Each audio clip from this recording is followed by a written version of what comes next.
here is very important to you. My name is Mary Springer. I'm the Emergency Management Director for Navajo County. And I have Jen Flake in the back on camera, Katrina Jenkins in the room. We're part of the emergency management team. And after we had an incident here a few months ago, we heard from employees and we also heard from the public. You know, we need more training. We need to know what's going to happen if law enforcement happens to come into the building. What should we do? What should we expect? And so we saw a need that, you know, we need to get with our law enforcement folks and say, can you come in and tell folks what's going to happen? Or at least, what am I going to look like when I enter the building? What am I going to do? And so that's how this training first came up. And so we have Commander Jeff McNeil from Shoalo PD. We have Sergeant Scott Badger from NCSL. And they're going to walk you through kind of how active threat came about and what the different iterations of training they've been through and what can you expect when law enforcement does have to come in if there is an incident. So with that, I'd like to introduce you to Commander Jeff McNeil.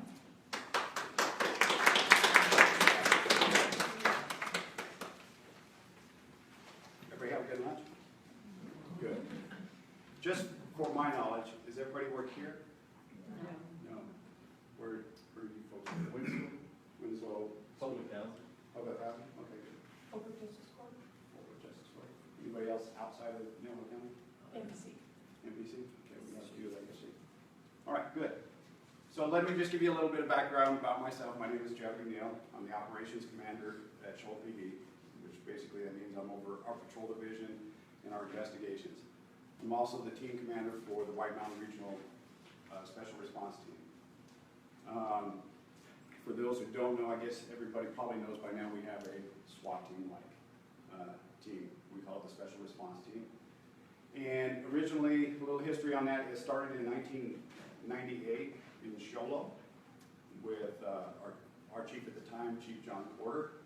And it started out as a containment team, which is basically a six-man team, that basically, anytime there was a volatile situation, a barricade subject, or somebody that we needed to get that typically patrol couldn't get on their own because of the danger factors, weapons, and propensity for violence, they would call us in. And basically, we just contained the area to keep them from getting outside until we could get a SWAT team from Flagstaff or DPS SWAT team out of the valley. As you can imagine, that creates problems, time, and all that stuff, and travel, it causes problems. In short, we started out as a six-man team. I came on in 1999, and we trained just like regular SWAT teams. We did entries, we did search warrant entries, and we trained for all of that stuff in any kind of situation that a SWAT team would go through. We had several calls, and one started to turn up. We're doing our containment, and the SWAT team's coming from Flagstaff. They're about 3 hours away.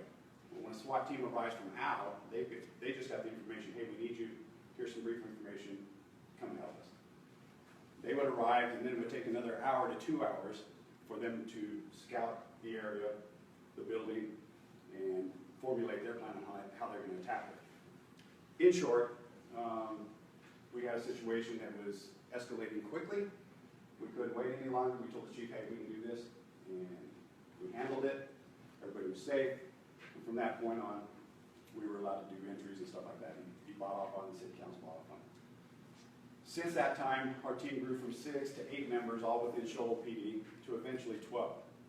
But we're a 30-man swarm PD, and so anytime we're taking 12 men out on a call, we were getting called in Apache County, Navajo County, all over the place, east of Snowflake, to do calls. Well, when I got to take a whole team, it wipes out our division there. So my team leader, Sergeant Jason Spear, for anybody that might have heard that name or know that name, he's my team leader, outstanding man, tactical guru, and my right-hand man. It's not good when he's not there, you know, but he does get vacation. We grew to 12 men, and then we started exploring the idea of we need to make this a regional team. Just as with anything else, those 12 guys that are on my team need vacation, go to trainings, get sick. So anytime we were having a call out, we would be down to 8 or 7 guys showing up on the call. I needed all 12. So we basically grew in the 2000s to bring it on Navajo County. We have 4 or 5 slots for them. We have one from Holbrook, we have one from Snowflake Taylor, and a couple from Pinetop Lakeside. And that's kind of where it's evolved. So now we have slots up for 16. Still not enough for some of the calls we've gone on. If anybody's watched some of the stuff we had the road police chief in Heber several years ago shoot up his soon-to-be ex-wife's vehicle and barricade himself for hours, the whole time keeping us at bay. With threats of automatic gunfire and killing cops because he was done. He was going to lose his career. Obviously, the shooting here, we had a barricade subject in Heber a couple weeks ago. All these things are happening, and the world is becoming, unfortunately, more violent place. So we are now exploring to become a true White Mountain, bringing on people from Apache County. We've got interest from 8, so we're looking to build up to about 24, and that's basically where we're at right now. We've been afforded excellent training.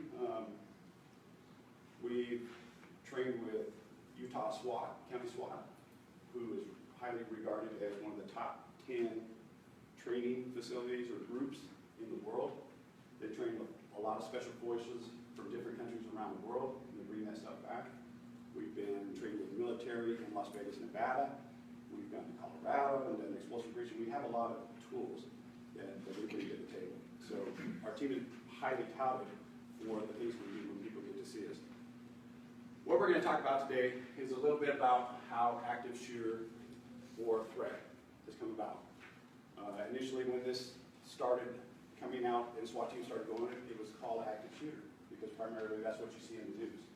But we're now moving it to a little bit more to an active threat.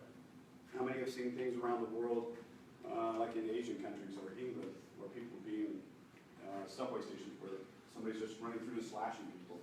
Okay, so that's why we call it an active threat. It doesn't have to be a gun. It can be an improvised explosive device. It can be any of those things. Anything that causes mass casualty or death. So that's why we call it an active threat. It can be any of those things that we deal with. How did we come around to this? So I'm going to give you a little bit of history to start out. In 1927, Bath Township, Michigan, 45 students were killed and 58 were injured. Okay? The little history about this, if you're not familiar with it, there was a custodian that worked for the school. He disliked the government. They were taxing him. They were getting ready to seize his property. And he was upset with the government. So how did he take it out? He figured he can cause problems by setting off explosive devices at the school.